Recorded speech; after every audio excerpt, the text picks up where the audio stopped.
Did you get the right morning.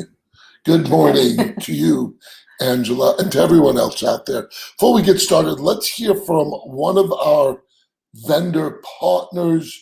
If you'd like to be a sponsor on this incredible show, MidWeek MindFreak, reach out to us. Let's hear from Yvette Meyer with Old Republic. Your clients are most concerned with their $6,000 to $7,000 air conditioning unit in their home when it's triple-digit heat here in Arizona. And Old Republic Home Protection has got you covered. On our Platinum plan, if we cannot repair, we replace with no age restriction. Yes, entire air conditioning unit systems. We also cover $1,000 in modification that's always necessary when we replace units. And we have no pound or dollar limit on refrigerant. Most home warranty companies now have a pound or dollar limit on the R22 refrigerant because it's tripled in cost, or they don't cover it at all. And we will cover that with no pound or dollar limit. Remember Old Republic Home Protection on your next contract. We greatly appreciate your business. And we greatly appreciate you, Yvette. Old Republic on your next purchase. An idle mind is a devil's workshop. That's what we're going to be talking about today. What comes to mind when most people think about that statement? It's about someone who just sits around all day. Idleness equates to lack of activity. And maybe because you have nothing to do, you become more prone to getting in trouble. Now, a lot of times we talk to our kids like that. But is that really what that statement means? To be idle, to be doing nothing? And if it is true, are there ways that an idle mind is the devil's workshop? That's what we're going to find out today on MidWeek MindFreak. Chuck and Angela run multiple million-dollar companies. They are members of RizMedia's Billionaire Club, have coached and mentored thousands of agents, and are international speakers. They say by radically changing your mindset, not only can you change your outlook on life, but affect the actual results you obtain. Welcome to MidWeek MindFreak. We thank you guys for tuning in as always. I think today is going to be really deep. We're going to really get deep on something. And, obviously the name of our show, MidWeek MindFreak, it's about the mind. And I think this is going to be a really powerful topic. So you heard it said, and I'm sure people heard that, an idle mind is the devil's workshop. But where'd that phrase come from? So it's a paraphrase of a scripture verse. Proverbs 16:27, that's where it was paraphrased from. But the scripture verse actually says, a worthless man deviseth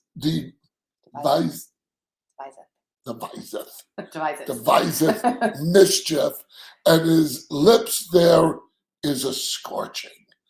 The English definition of the word idle, and we talked a little about this last week, which gave me to think about talking about this, is slothful, lazy, someone who generally avoids work. And I brought up the analogy last week about if you ever sit in a car or you pull up to a light, and what is the car doing? It's not moving, but it's idling. The engine's idling. So I think that's the reason why a lot of people equate the word idle with lack of activity, laziness. However, there's a however there. Whoa. When you read this verse, oh no, we're like enormous. I do not like that camera. What happened to, did I do something with the camera? Yeah, now our heads are even bigger. All right, sorry everybody. Let's see if we could adjust this. Nope.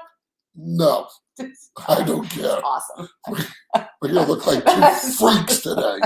Sorry, people are gonna have nightmares. Nobody's commenting, so maybe nobody's watching. Oh my goodness. So how the hell did that camera, what did it do? It zoomed in. I know it zoomed in. How do you zoom it out? I don't know, but this is, yeah. Oh, Whoa. my Don't goodness. do that. I know. I'm going to sit back further. Anyway, let's go on. Look, technical difficulties. We'll just keep going.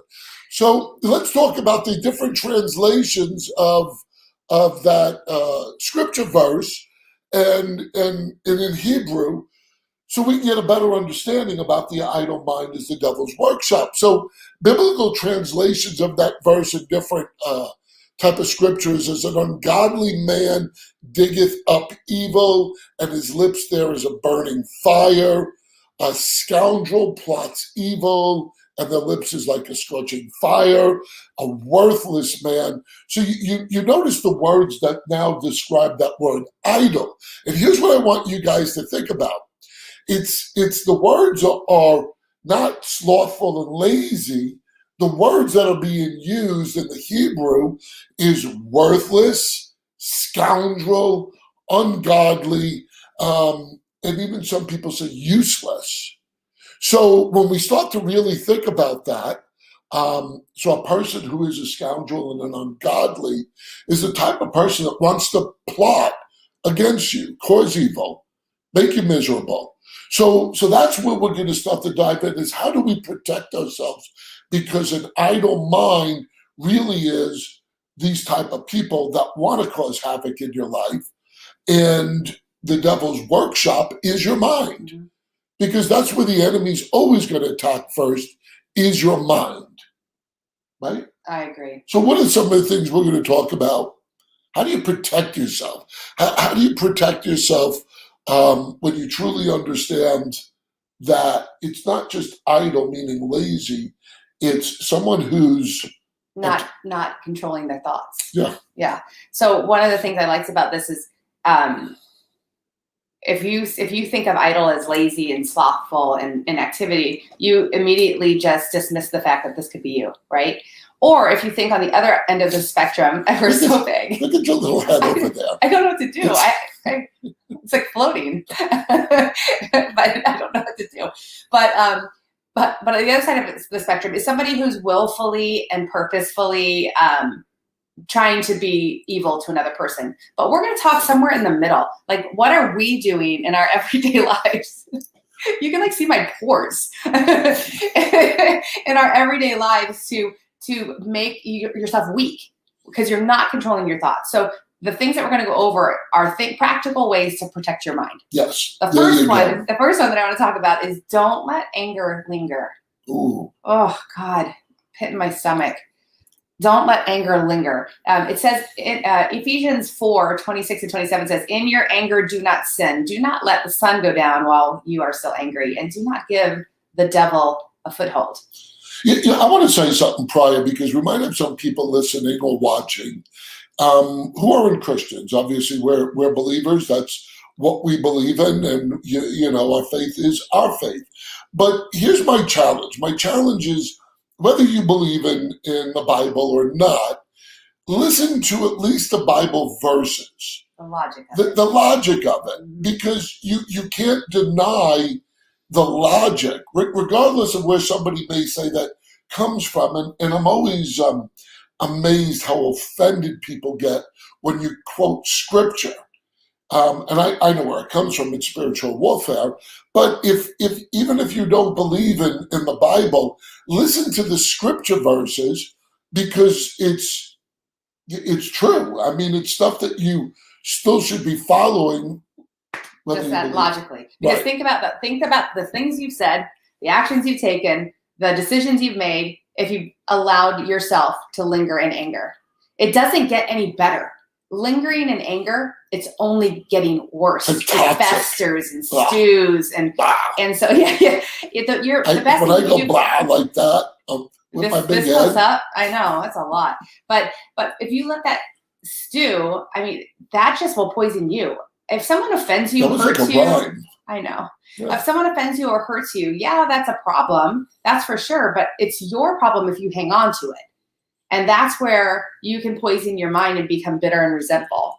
Yes. So that's the first step is I understand we get angry, but let go of it as fast as possible. And we know it's not easy, but when you consciously remember, it's the mind. It's a battle. You want to win as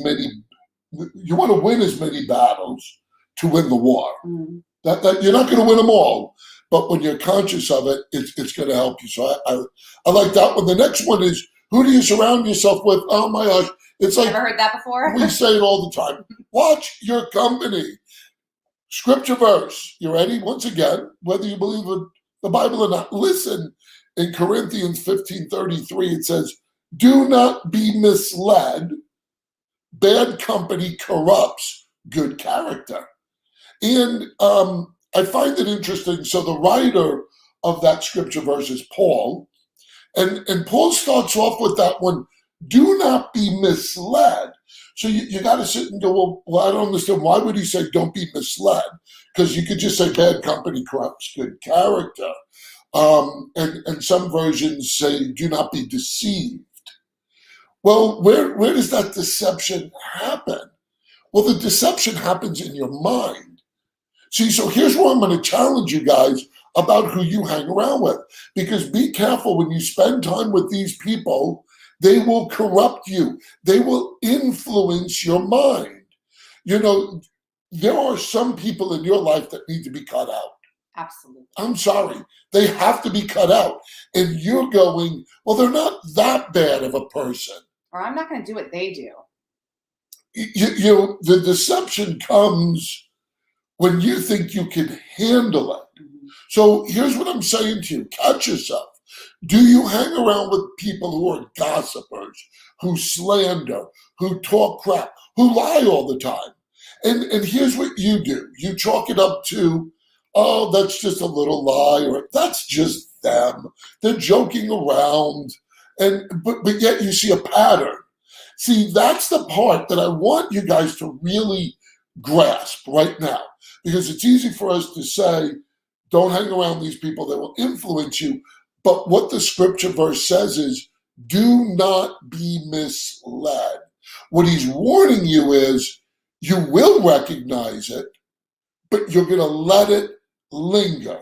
It will deceive you because it slowly creeps in that it's no big deal that these people are like that.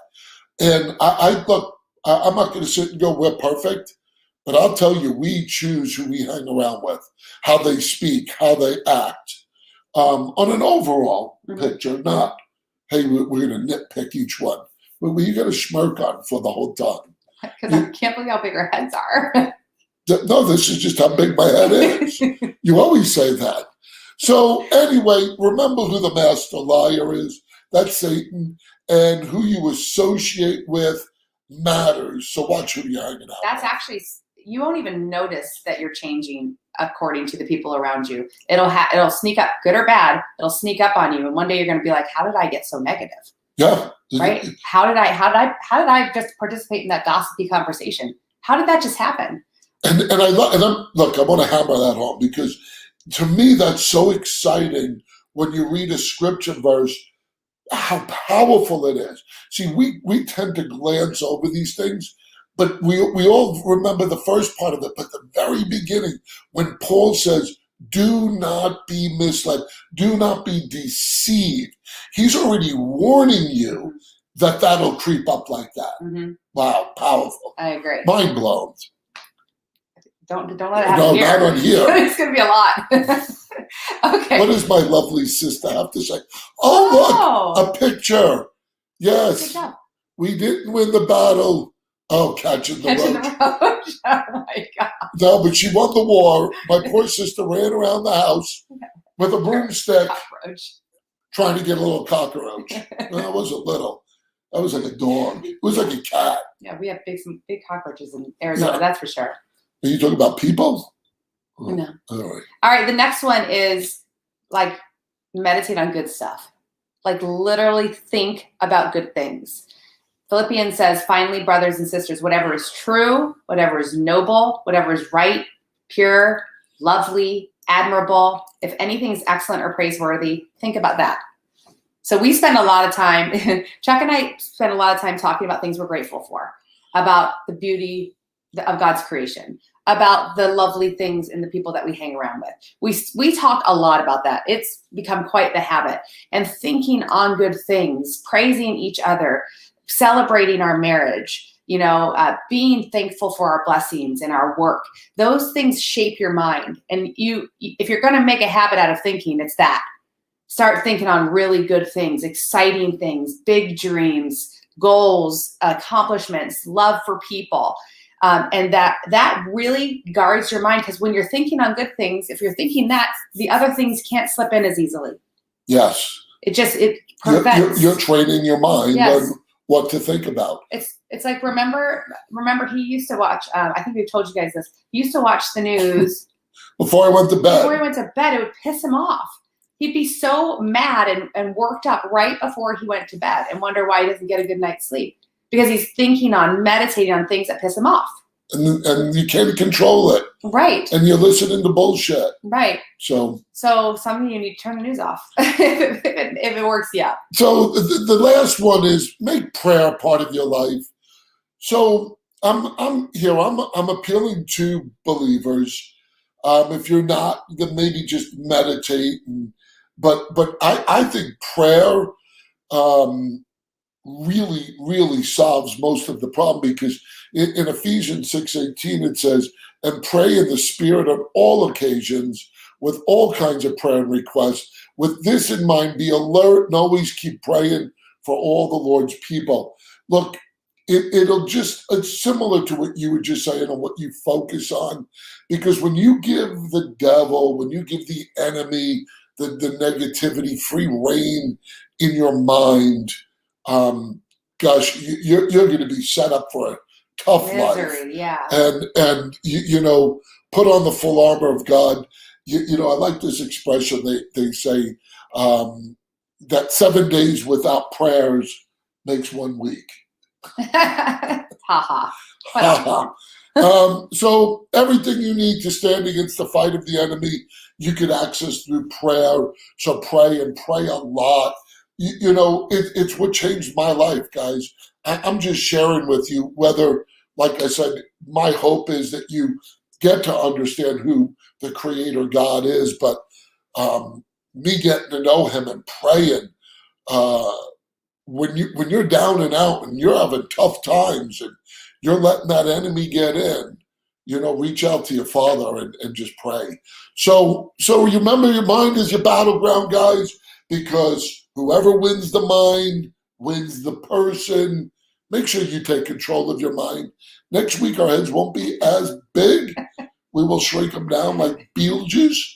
And, I don't even know if we'll be around next week. We're heading to Colorado Springs and Denver to see our partners there, then sprint for EXP, guys. Hey, listen, if you're in real estate and you're just going, there's got to be a better way. There is. Guys, you can partner with us. Reach out to us. We are changing lives, traveling all over the country. We'd love to chat with you. No pressure. Just reach out and give us a call and go, hey, what are you guys doing? How do we become partners? Reach out. Guys, thank you for watching. Don't know why you do, but you do. And God bless.